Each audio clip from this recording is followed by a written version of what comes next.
દરેકના ઘરમાં દરરોજને માટે દાળ ભાત ખવાતા જ હોય છે, પરંતુ દાળ ભાત બનાવવા માટે આયુર્વેદ પ્રમાણે કયા ચોખા સૌથી બેસ્ટ એ જાણવું હોય તો આ આખી રીલ જોજો. મિત્રો, બજારની અંદર દાળ ભાત બનાવવા માટે અનેક પ્રકારના ચોખા મળે છે, જેમ કે બાસમતી છે, કાળા ચોખા, બાંબુ ચોખા, લાલ ચોખા, બ્રાઉન ચોખા, જાસ્મીન ચોખા વગેરે વગેરે.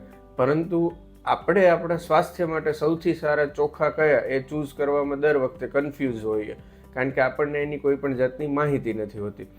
પરંતુ આયુર્વેદની ચરક સંહિતા પ્રમાણે રક્તશાલી એટલે કે રેડ ચોખા ખાવા માટે સૌથી બેસ્ટ કીધા છે, કારણ કે આ રક્તશાલી છે, એ પચવામાં હળવા છે, ગેસ નથી કરતા અને ત્રિદોષહર છે.